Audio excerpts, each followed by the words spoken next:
Magandang gabi po sa inyong lahat. Magandang gabi po kapatid na Erning, kapatid na Henry, kung nandiyan po kayo. Good evening po sa ating mga taga-subaybay. Ngayon po ay Nobyembre 28, 2024. Kamusta na po kayo kapatid na Erning? Sa awa ng Diyos, ay tayo ay narito. Happy Thanksgiving, kapatid na Jeriel.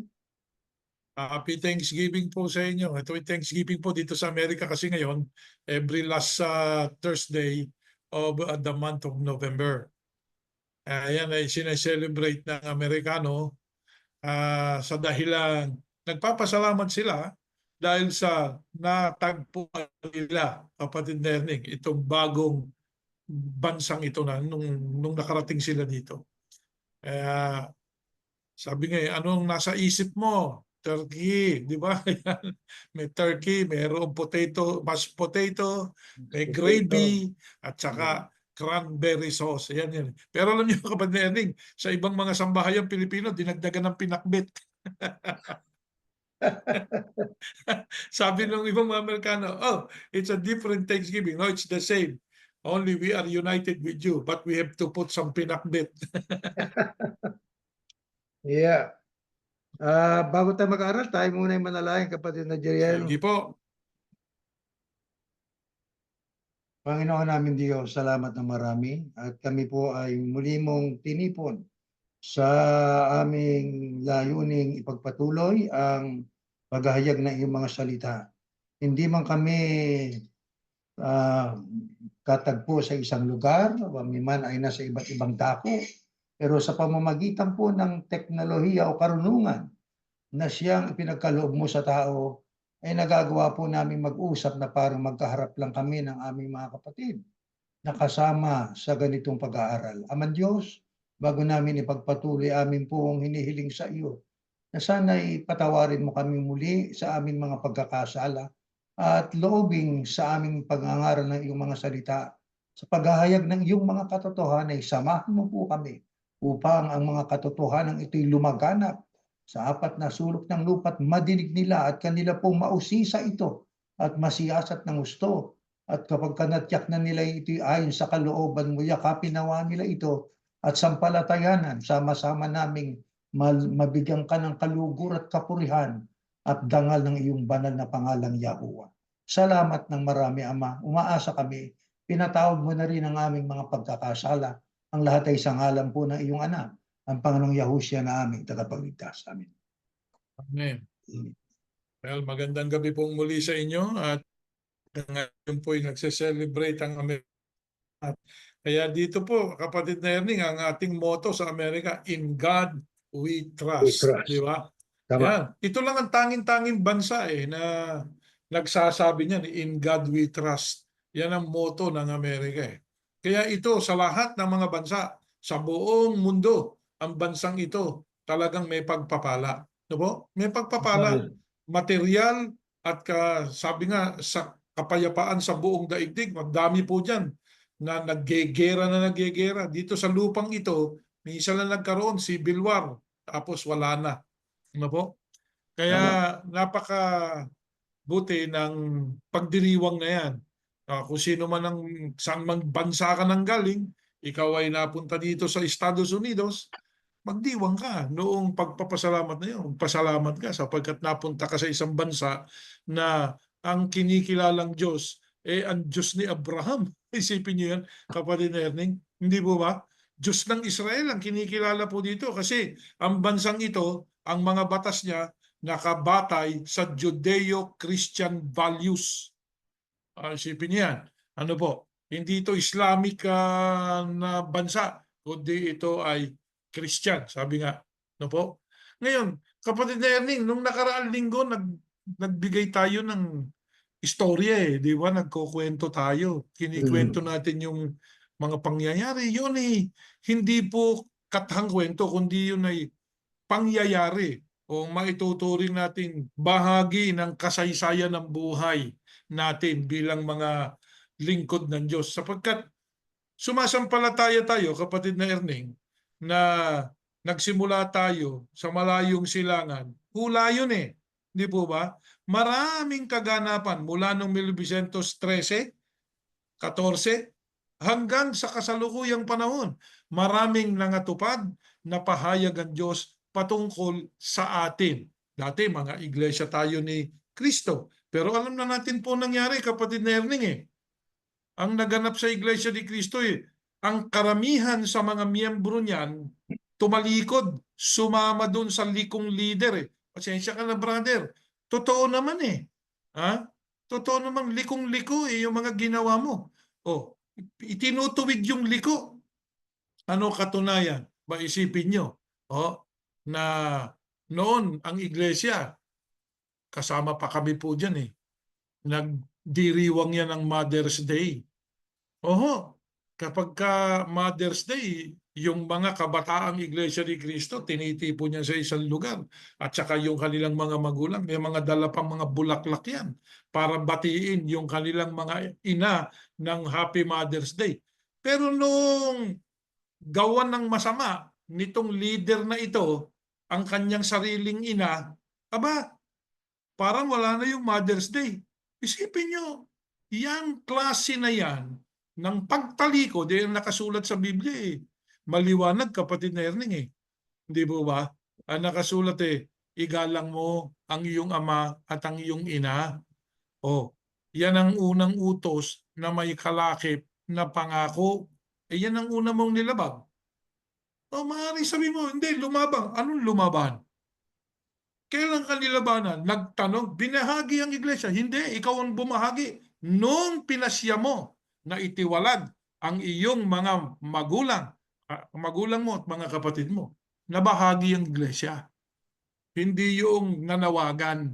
Di ba? Magbabalik kasaysayan tayo Ngayon, tinatanong tayo, kapatid na Ernie, bakit daw kinikwento natin?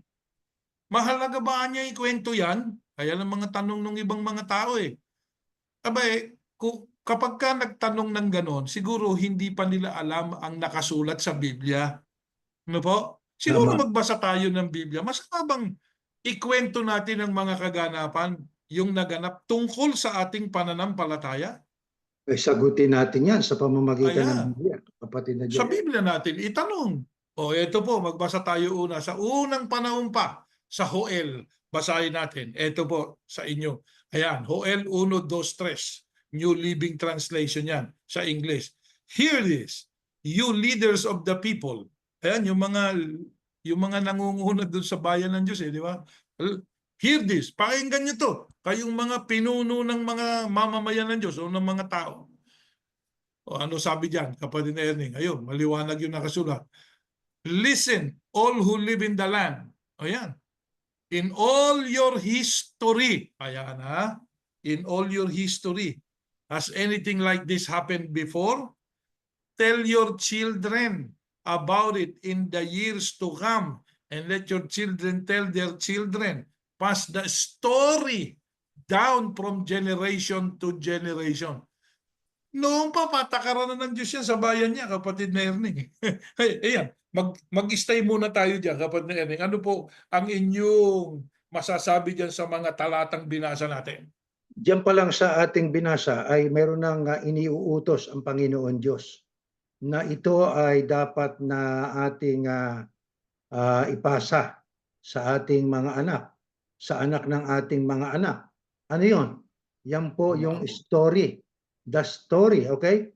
Tell your children about it. Ano yun? In all your history.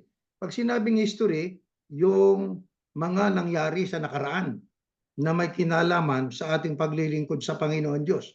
Utos ng Diyos yan sa mga leader Kaya pag hindi natin ginawa na ating pong ibahagi sa kanila ang ating mismong naranasan.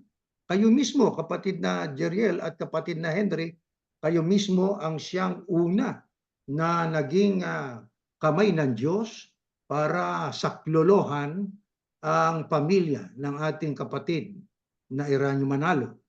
Di po ba, mga kapatid?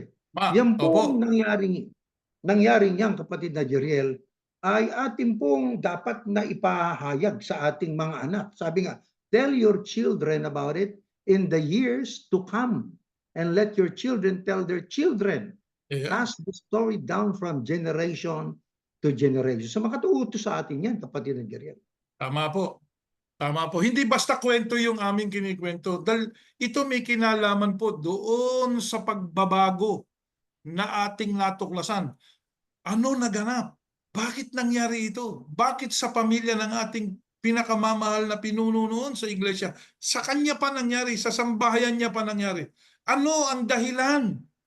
Ngayon, meron din po bang magagandang pangyayari sa panahong sila ay tumatakas? O kung yun ang gusto nilang marinig, di ba? Sapagkat may pagbabanta nga eh. Yung sa mga panahon na yun. Sana hindi naman nila tototuhanin yan. No? Pero yung isa po kinulong eh. O di ba? Kinulong yun. Pinakikita sa atin. Una, giniba yung bahay. Kasaysayan yan eh. Yeah. Alam niyo po ba, kasaysayan din ni Jacob yan, giniba ang mga bahay ng anak ni Jacob. Nasa Biblia rin yan eh. Hanapin niyo sa Biblia, merong passage diyan na giniba ang bahay ng mga anak ni Jacob. Oh.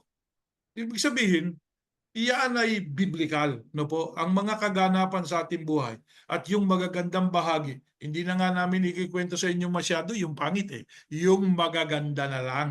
Di ba? Para Yeah. ma-inspire naman kayo na ang Diyos hindi po nakalilimot sa atin. At yan nga po ang tagubilin. O doon sa mga nanonood, nakikinig sa programang ito. Ito ang patakaran ng Diyos noong pang-umpisa. Magkwento, di ba? Sabi niya, pass the story down from generation to generation. Ano ba nangyari? Oh.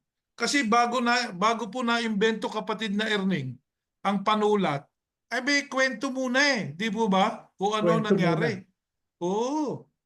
Kinikwento muna. Ay, ang tanong, ito po. Noon po bang nilalang si Eva at si Adan? Oh, buhay na po ba si Moises? Aba, hindi pa. Hindi pa Oh, buhay. may nagkwento sa kanya nung pangyayari dun sa halamanan ng Eden. Totoo o hindi? Ay, mayroon yata tayong mababasa niyan sa Biblia. Oh, di ba? Sabi nga, sa panahong ito, kailangang maalam tayo sa Biblia. Kasi minsan, nagsasalita tayo ng tungkol sa pananampalataya. Meron tayong mga puna, meron tayong mga tinatawag na statement na sasabihin. Pagkatapos, pag binasahan ka ng Biblia, ay, nasa Biblia pala. Hindi dapat ganon ang mga tagasunod ni Yahusha. Katulad ng ating pinag-aralan ng mga nakaraan. Dapat maalam tayo sa ating pinagbabatayan ng ating pananampalataya. Kaya nga po sa pagsamba natin ng Sabado at Linggo, o yan, tatalakayin uli natin yung mga kaalaman tungkol sa Biblia. At ano-ano yung mga doktrina na dapat na purahin sapagkat pilipit o kaya sintonado at dapat palitan nung nasa tono. Ano po, kapatid na Erning? Kaya Yeah, yan ang tama. ating pag-aaralan sa mga darating na panahon. Kasi sa iglesyang kinagisnan po natin, doon ako nagising sa Iglesia ni Cristo, maraming question. Lalo na dyan sa kaligtasan. Alam niyo po, yan, tatalakayin po natin yan. Pagdating sa kaligtasan, tinatanong po natin ang mga Iglesia ni Cristo bakit ba gustong-gusto natin sa iglesia? Dito lang may kaligtasan Kailan ka ba maliligtas? Ayan, sasagutin natin yan. Kung yung pananampalatayang yun, talagang biblical. Sagutin natin, nasa Biblia ba talaga? Kasi pag nonsense, kapatid na Erning, hindi galing sa Diyos. Nonsense At saka yung pagkukwento, ayan nga, inuna na natin, pwede yan. Pero sa Sabado at Linggo, malalaman natin kung anong uring kwento dapat makarating sa tao. Hindi kwentong kutsero. Pag-aaralan natin kung ano yung mga kwentong kutsero lang na wala namang batayan. Ngayon, kapatid na Erning, isa pang tanong, sa panahon po ba ng Panginoong Yahusha na siyang Kristo, yan din ang sistema niya ng pangangaral? Aba, opo. Mababasa natin sa Biblia ho yan. Ano po ba ang nakasulat? Di basahin po natin. Ito po, next slide. Ayan. Wala kayong walang audio. Wala kayong audio. Hello, ito. Matthew 13:34-35. Ito po. Yahusha always used. Yahusha always used. Hindi minsan lang, kapatid na Ernie eh. Palagi. Ano po nakasulat? Always eh. Palagi. Ano ba sa Palagi. Tagalog yun? Palagi. Palagi. Always uses stories and illustrations like these when speaking to the crowds. In fact, he never spoke to them without using such parables or stories. This fulfilled what God had spoken through the prophet. I will speak to you in parables. I will explain things hidden since the creation of the world. And even our Lord Yahushua the Christ, when he was preaching, when he was talking or speaking to the crowds, he always used stories and illustration. Kaya wala pong masama na ikwento natin yung mga nagaganap. Ano po, nung araw, kapatid na Erning, kasi ginagawa ng protestante yan eh. Di ba? Mhm. Yung ang tawag nila, mga born again, sige nga, sabihin mo sa akin, ano yung ano nila tawag doon? Yung Ay, iyong karanasan, yung sabihin mo nga, testimonya. o testimonya. Di ba? Pinasasabi doon sa kapulungan yung testimonya niya. Alam nyo, ang Iglesia ni Cristo, inuusig yan. Yung Pero ganon. sila nagkukwento rin. No, alamin natin sa Sabado tsaka sa Linggo. Sila nagkukwento rin eh. Di ba? Pakwento-kwento. Naggumawa pa nga ng comics eh. Hindi ba yung Comics ba yun? comics kwento Ayaw din yun? tawagin comics, kapatid na Erning eh. Ang tawag nila, Illustrated Magazine. Ayun, Comics illustrated. yan. Comics din yan. Illustrated Magazine. Comics yan eh. Huwag kayong magagalit ha. Meron kayong comics. May kwento doon. Daming kwento doon sa comics na yun. Di ba, kapatid na Erning? Una, Mhm. asan ang batayan nun? May batayan ba yun? Yung kwentong yun? Babanggitin natin yan sa mga darating nating pagsamba. Kapatid na Erning? Tama. Kaya diyan po ay ating mapapansin na kung paano doon sa aklat ng Huwel kanina ay binanggit yung ipapasa yung mga istorya. Ibig sabihin yung mga naranasan ng mga ninuno nila sa kanilang mga anak at maging yung mga anak ng kanilang mga anak. Maging ang ating Panginoong Yahushua nang dumating ang panahon niya, palagi ho, hindi lang paminsan-minsan. Palagi po niyang ginagamit ang istorya. Mhm. Pero yung istoryang ginagamit niya ay totoo, hindi istoryang ika nga ay kwentong barbero o kwento ng kung saan-saang kanto lang. Kundi yun ay Yeah. katotohanan. Bakit po? Sapagkat ang ibig niya sa mga tao ay makaunawa. Kaya bukod sa pagkukwento, may illustrations pa eh. Di ba? Yes. Ini-illustrate niya na ang purpose ng ating Panginoong Yahushua ay para makaunawa ang mga tao. Di ba mga kapatid? Ang dapat nilang maunawaan ay yung pong ipinangangaral ng ating Panginoong Yahushua. Kapagkat ang kanyang ipinangangaral, hindi ganang kanya, kundi ang kanyang ipinangangaral ay ang aral na mula sa ating Panginoon Diyos na siyang si Yahuwah. Ngayon dito sa ating pinanggalingan ay marami silang pinalalabas sa Facebook na puro teksto, no? Pagtuturo na puro bayubay lang, kapatid na Jeriel, no? Bayubay, Yeah. huwag kayong aalis sa iglesia sapagkat pag naalis kayo sa iglesia, hindi na kayo maliligtas. Ha? At pag naalis kayo sa talaan ng iglesia, wala kayong kaligtasan. Pati yung bang talaan na yan ay ako'y talagang hanggang sa ngayon, kapatid na Jeriel, ay hindi ako ika nga matahimik sapagkat napakaraming mga tao na miyembro dyan sa iglesia na talaga namang takot na maalis dyan sa talaan ng iglesia na yan. Na kapag Totoo wala po ka raw yan. sa talaan nila, wala kang kaligtasan. Alam niyo po, kapatid na Erning, tatalakayin natin yan itong Sabado tsaka itong Linggong pagsamba natin. Pero sabi nga, meron na tayong prelude do sa ating gagawing pagsamba Sabado at saka Linggo. Kung ano yung ating pag-aaralan. Yang sinasabi ng Iglesia ni Cristo, claim yan eh. Ang galing nila mag-claim eh. Sipin mo, meron silang siguro, merong mga 1 milyong tao na ang naniniwala dyan. Dahil sila, sabi nga nila, 1 bilyon daw sila eh. Di ba? 1 bilyon nga ba? Pinalalaki lang nila yung number nila eh. Pero kung talagang tatanggal, kung yung masigla lang ang titignan mo, wala pang 1 milyon yung iglesia. Wala ba yung masigla.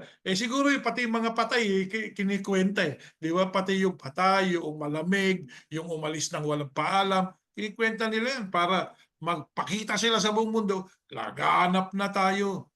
Abe, dito lang sa amin dito eh. Wala akong namimit eh na iglesia. Laki nitong LA pag inilagay mo na sila sa malaking populasyon, wala na. Maliit na pop na ano lang, no numero. Marami diyan, may mga lokal. Ako nadistino ko sa lokal na wala pa 100 eh. Pero ang pagtingin natin, ang laki natin. Di ba? Yung mga bagay na yan, dapat na i-exhume yan. Ipakita sa mga tao. Totoo ba yung sinasabi sa inyo? Sa Pilipinas, wala tayong duda. Di po ba? Kapatid Nerding, wala tayong duda. Sa Africa nga, isa lang ang lokal nyo eh. Di ba? Yung South Africa lang, meron pa bang iba? Kung South Africa lang ang laki ng Africa. Merong business siguro, pero yung lokal, wala ako pang nakikita eh. Baka siguro, baka meron nga. Di ba? Ayan, kapatid na Erning, maraming bagay na dapat nating matuklasan tungkol sa Iglesia ni Cristo. Galing kami dyan. Ako, pinanganak ako dyan. Tinakwil nga ako ng mga kapatid ko dahil ayoko na dyan eh. Bakit? Sapagkat pag siniyasat mo, malaki po, kapatid na Erning, ang sabi nga pinilipit na mga salita ng Diyos. Kaya nga, yung isa, yung binabanggit nyo, yung talaan na yan. Talaan? Isipin mo kung gano'ng kapangyarihan niyang iniatang mo sa sarili mo. Dahil dyan sa talaan, yung mga tao naman, mga miyembro, hindi, ayoko anyong makipag-uusap sa'yo. Bakit? Baka kanya ako matiwalag eh. Hindi ako maliligtas. Totoo ba yung paniniwala mo? Ba't di mo imbestigahan? Di ba? Sabi nga yung ibang mga iglesia ni Cristo, kini-question niyo yung saksi ni Jehovah. Sabi niyo, ang mamanahin pala ng saksi ni Jehovah, itong lupang ito eh. Di ba ganun sila? Hindi niyo pala naintindihan yung sinabi ng saksi sa inyo eh. Kasi kulang ang alam niyo. Sige. Umanap ka ng isang iglesia ni Cristo, yung miyembro lang, at saka miyembro ng saksi ni Jehovah, pag-usapin mo. Hindi makakasagot yung miyembro ng Iglesia ni Cristo eh. Sa pagdating sa Biblia, walang alam eh.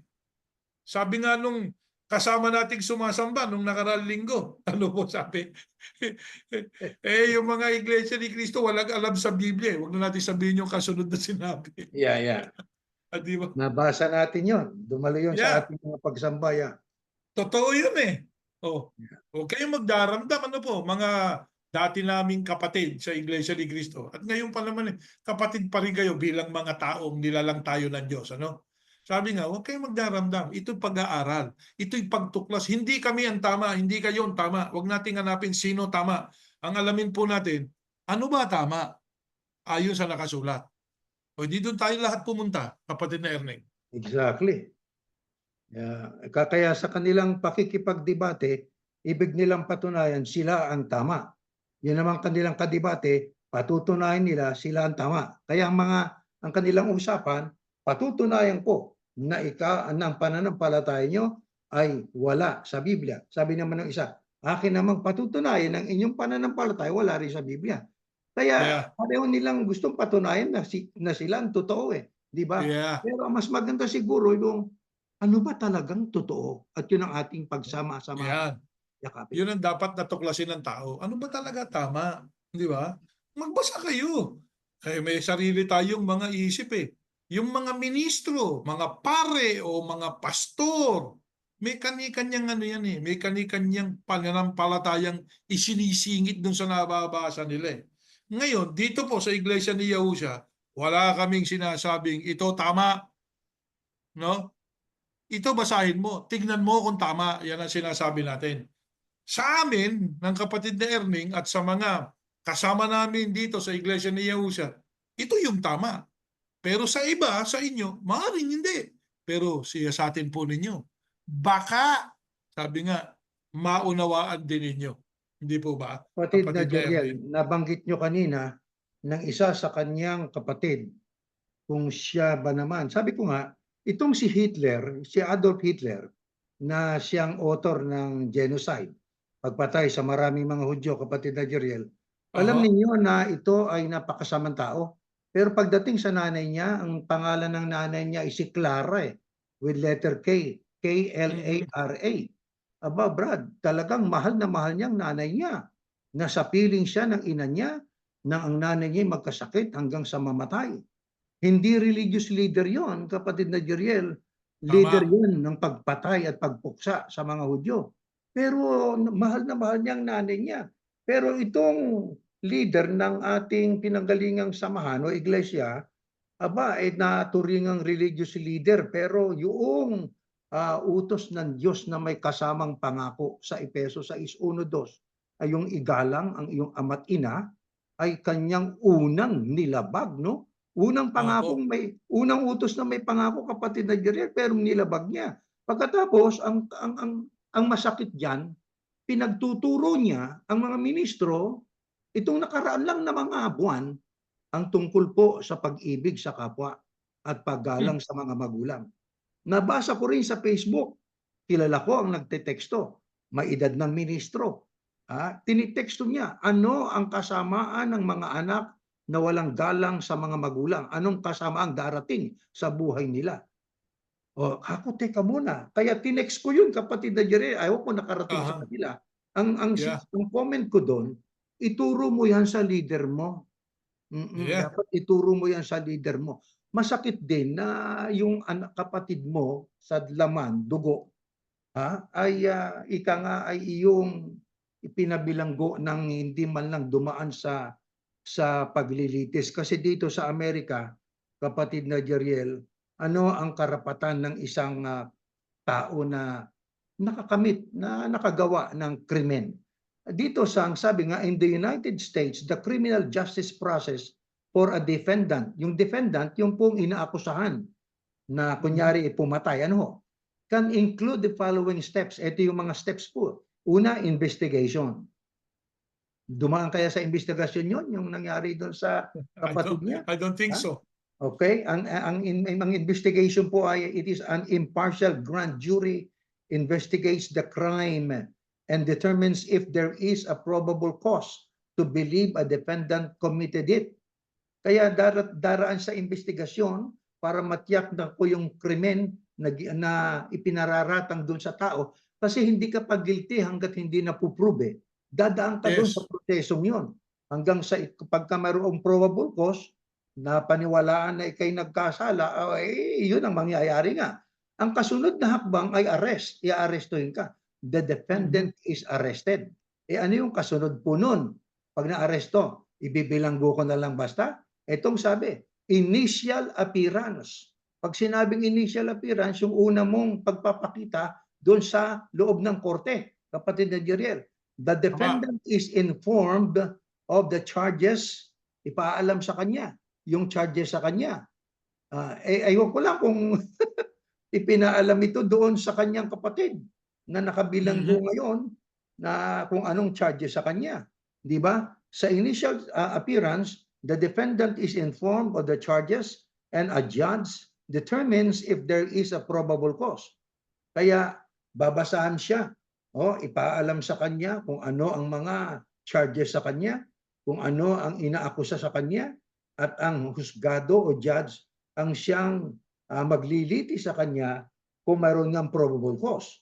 Ang kasunod po niyang, kapatid na Jirel at mga kapatid, dito sa Amerika, ang tinatawag po na initial ay tinatawag na arraignment. Ano po yung arraignment?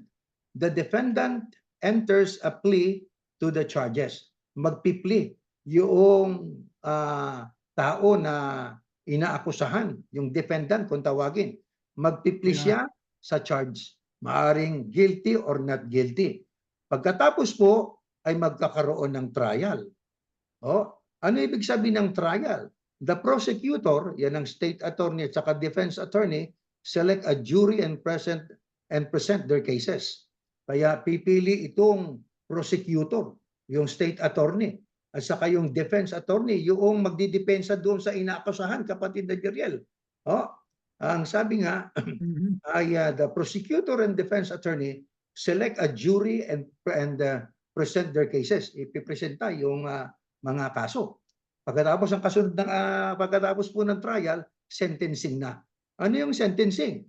The judge determines the defendant's sentence, which can include incarceration. Ayun. Pagkatapos po kaya investigation, arrest, arraignment, trial, pagkatapos sentencing na. Sa sentencing po ay sasabihin noong judge kung ang defendant po ay dapat nang i-incarcerate o ibibilang po. O kaya naman ay fines. Yung sabi nga ay restitution, probation period, restitution, or the death penalty. Ano man sa mga Ayan, ito. nako. Oho. Pagkatapos, the sentence is based on the severity of the crime. Ang sentensya ay nakabatay sa bigat ng krimen na kanyang ginawa, the defendant's criminal history and other factors. Sa makatwid, yung history ng defendants ay kinokonsidera din. Ba isipin mo, Brad, ilang taon na nakabilanggo yung kapatid niya na ang history ay ministro yon. Walang history ng krimen yon. Sabi Yeah. nga ay first offense niya. Pero hanggang ngayon isipin mo kapatid na Jerry nakabilanggo. Tapos Kabilanggo, walang trial. walang trial nung maliliit pa kayo kalaro mo yang kapatid mo nang dahil sa kapangyarihan at propiedad ng iglesia ay nagawa mo at natiis mo na ipabilanggo ang kapatid mo hanggang ngayon. Sabi nga ng isang kapatid, anong klaseng leader po yan? Di ho ba bagka magsasanta Sena, ng tawag nila Santa Sena, ay dapat ay magpatawaran. Kung ano man meron ka sa puso mo ay ilabas mo, magpatawad ka, mag-reconcile ka. Aba, isipin yung klaseng leader yan, ilang Santa Sena na ay hindi man lang po natitinag ang kalooban yan na ika nga ay ayusin ang kanilang atrocities sa kanilang magkakapatid. Magpahanggang ngayon ay nakabilanggo yung kapatid niya na hindi man lang dumaan sa trial dahil sa sila nga ay may clout sa government, kapatid na Jerry, sa tanggapin din nila. Hindi ho ba? Kaya yan ang proseso dito sa Amerika. Na yan din halos ang kinopya ng Pilipinas, kapatid na Jerry, sapagkat tayo po ay naging under ng Amerika noong 18 something. 1898. Yeah, 1898. Hanggang 1946. Well, doon sa sinabi po ng kapatid na Erning na mga proseso, no? Sabi nga natin kanina, kapatid na Erning, ang bansang ito at maging ang impluensya ng bansang ito ng Amerika ay nariyan din sa Pilipinas sapagkat once upon a time, the Philippines, ito ang gobyerno ng Philippines, United States of America, government in the Philippine Islands. Dati, yan ang may hawak ng Pilipinas ay ang Amerika. Ngayon, ang batas ng Amerika, sabi nga natin kanina, nakabatay doon sa Judeo-Christian values. No po? Yung binabanggit yung mga prerequisite, yung sinasabi na kailangan mag-ano ka muna, merong muna mga proseso. Alam nyo, biblical yan. Pwede po ba akong mag-share? I want to share something. Kaya kung pwede, I will make a sharing. I will share a talata. Okay, let's give me the power to share. Sabi nga dito sa ating let me share something. Dito may pakikita tayong talata, kapatid na Erning. So I hope I can share.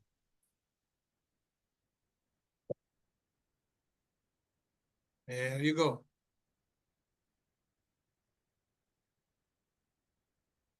Ito. Okay, I'm sharing the talata to you. Ayan, It says there, come to terms quickly at the earliest opportunity with your opponent at law while you are with him on the way to court. Ayan, may korte din So that your opponent does not hand you over to the judge. Ayan, may judge din. And the judge to the guard. Ayun. Di ba? And you are thrown into prison. So, what Brother Ernie actually said a while ago about the process of the law of the land, if somebody is being accused of a crime, nasa Biblia ho yan Una, dapat nagkasundo kayo di ba? Yan nga magkasundo muna kayo Makipagkasundo ka sa kaalit mo kung nag-away man kayo. Pero kumbaga sa ano, gumawa na nga ng ibang process ang tao pero nakabatay pa rin diyan. So, diyan may court, sa Biblia, meron ding judge, meron ding guard at saka may prison. Hindi ba present din sa panahon natin ngayon yan, kapatid na Erning? Ganyan-ganyan, kapatid na Jericho. Ganyan-ganyan eh. So, sinusunod yan ng maraming bansa ngayon, lalo na dito sa Estados Unidos. Ang problema kasi diyan sa Pilipinas, kapatid na Erning, yan ang isang masama. Kapag ka ang isang leader, sabi nga, kinuturing nung mga mamamayan niya o nung mga politiko na kingmaker na hindi naman talaga kingmaker, di ba? Nagiging masama, nakaka-impluwensya sa batas ng pamahalaan o sa batas ng gobyerno eh. Kaya nga meron tinatawag, kapatid na Erning, separation of church and state. Dito sa Amerika, anong relihiyon ang gustong ipatupad yung batas ng relihiyon nila? Ay ang Muslim, di ba? Ano gusto ng Muslim? Sharia law. Ay di pwede rito sa Amerika yan. Kaya mga Muslim na naririto, hindi po pwede yung Sharia law ninyo rito. Hindi papayag ang gobyerno ng Amerika. Kahit saan ang relihiyon, hindi dapat siya ang mag-govern sa mga mamamayan ng anumang bansa. Dapat magkahiwalayan. Kaya nga, ano katunayang magkahiwalayan, kapatid na Erning? Iba yung pamamahala na ibinigay ng Diyos sa Kristo, iba rin yung pamamahalang ibinigay ng Diyos sa gobyerno. Sa gobyerno. Hindi ba? Nakasulat sa Roma, di po ba, kapatid na Erning? Sa 13. Yeah. Siguro, pakita natin sa kanila. Roma 13. Ayan, sa umpisa pa lang ng talata let every person be subject to the governing authorities. Bukod yan for there is no authority except from God, granted by His permission and sanction, and those which exist have been put in place by God. You see, this is a government, but God plays a government. But He plays it separately from the priest, from those who will lead these people. This is government per se, where probably in a country or in a kingdom, ayan yan bukod. Therefore, whoever resists governmental authority resists the ordinance of God. Yan po nakasulat Kaya may gobyerno. Ngayon, yung nasa gobyerno, huwag naman kayong pasuhol dahil iboboto lang kayo, di ba? Makakuha lang kayo ng boto ibebento nyo na yung batas o magpapa-impluensya na kayo dun sa mga taong di umano'y kingmaker daw. Huwag niyong gawin yan. Una, magagalit ang Diyos mismo dahil hindi inilagay ng Diyos ang gobyerno para korapin mo. Lalo na kung spiritual leader ka. Sino ba ang unang kumurap sa gobyerno na sa kasaysayan, kapatid na Erning? Hindi bang Iglesia Katolika? Yeah. Hindi ba kinurap nila ang gobyerno? Kaya nga yung kanilang simbahan nakaharap sa munisipyo. Lahat ng simbahan. Yeah, Sila lahat sa napapatakbo. simbahan. Yes. Yeah. Di ba? Meron pa silang ipinabibitay, meron pa silang inkisisyon. Isipin mo yan. Diyan sa Middle East. Sa Middle East.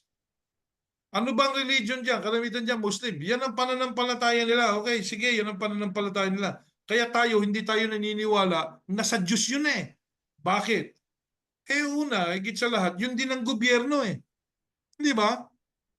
Ano ba ang tawag doon sa gobyerno ng Iran? Sige. Di ba? Islamic state. Islamic State. Isipin mo yan.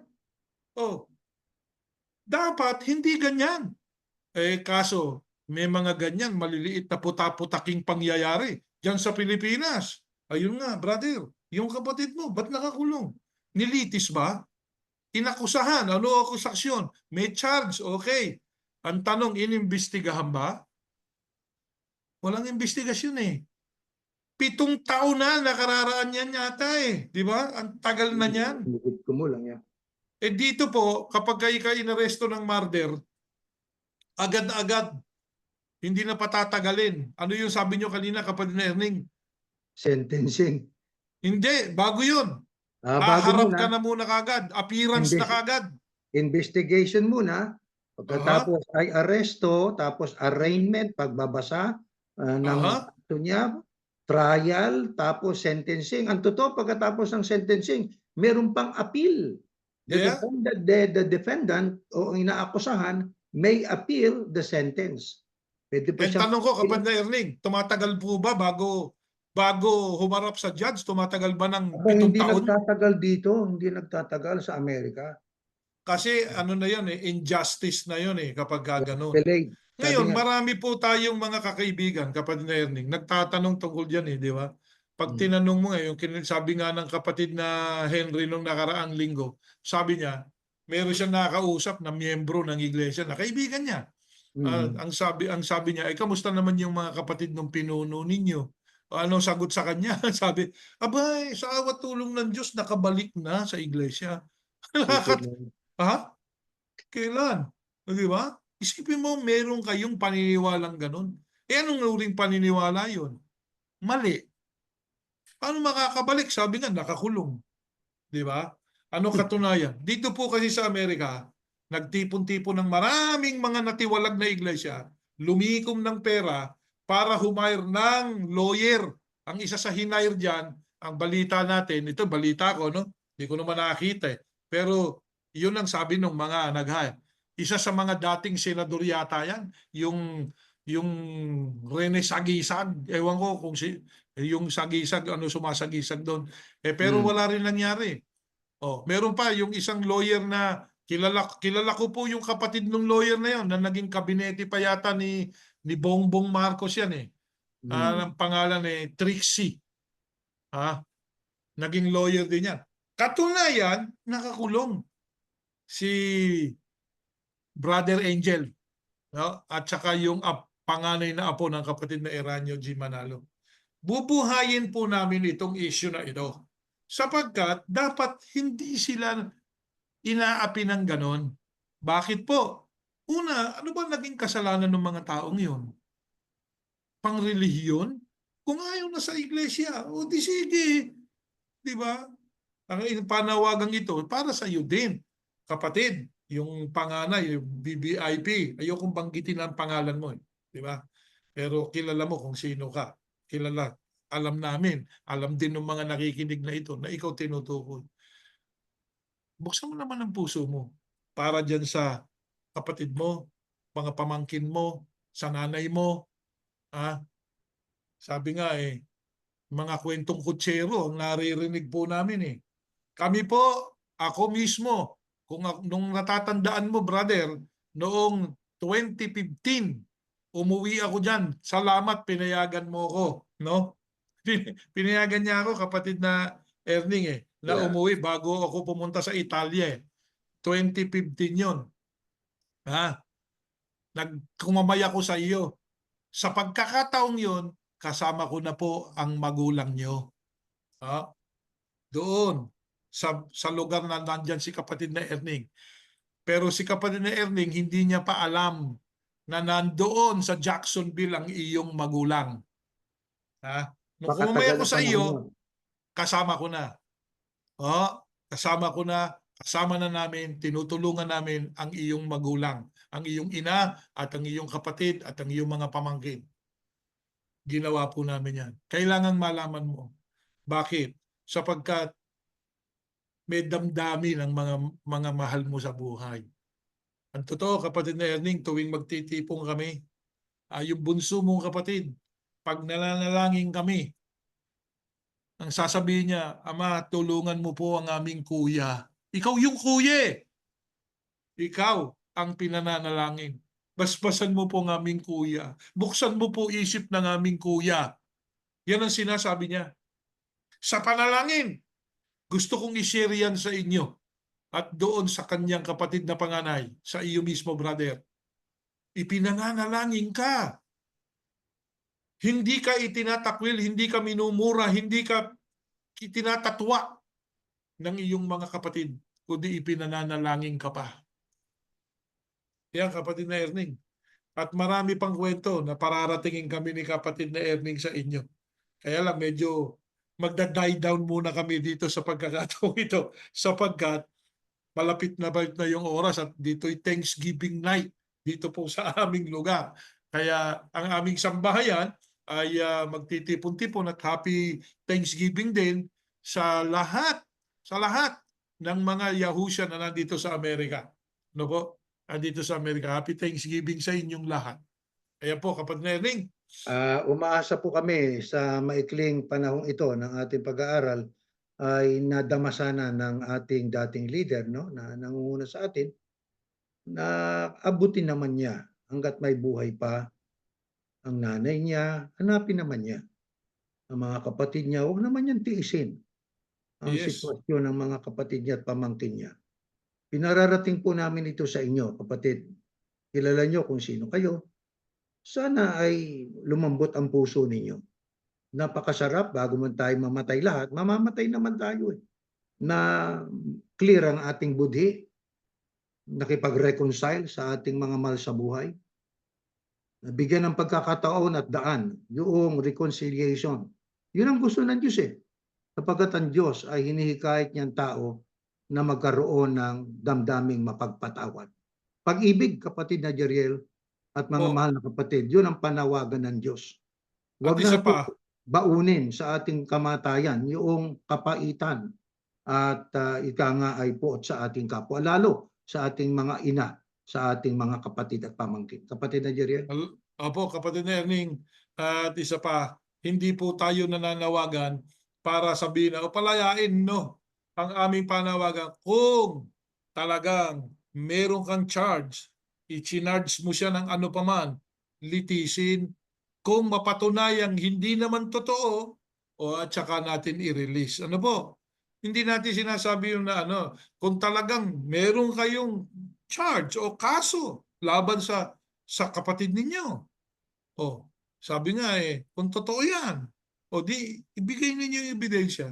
Wag naman i-fabricate. Ano po? Kasi usong-uso yan. Alam niyo po, diyan sa Pilipinas wag naman magagalit yung mga Pilipino, no? Pero diyan sa Pilipinas, maraming ganyan. Nakawawa naman yung ibang mga tao Meron pa nga nauso diyan sa airport, tanimbala di ba?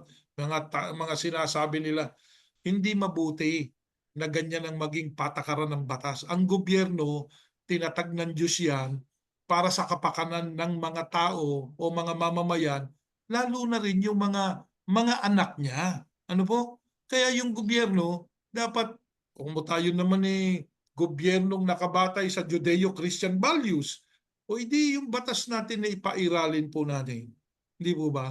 Kaya, panawagan ng kapatid Erning, panawagan naming mga magkakapatid dito na sige po, bigyan nyo ng maayos na proseso, katulad ng prosesong binanggit ng kapatid na Erning kanina. Bigyan nyo ng maayos na proseso. Hindi po ganyan parang na bang itinapon sa isang lungga. Alam mo, parang ano yan, kapatid na Erning, yung pelikulang The Prince and the Pauper, Yeah, di ba? nakakalungkot na kwento Oo, yan. magkakambal yun yung kapatid niya, tsaka yung Iron Mask, parang may ganun yung Iron Mask na movie. Ayan, may mga ganyang kasaysayan Wag nating gawin yan. Tayo yung mga lingkod ng Diyos, mga sumasampalataya tayo sa Diyos. Magkakaiba nga lang ang ating pagkakilala sa Diyos at ang pananampalataya.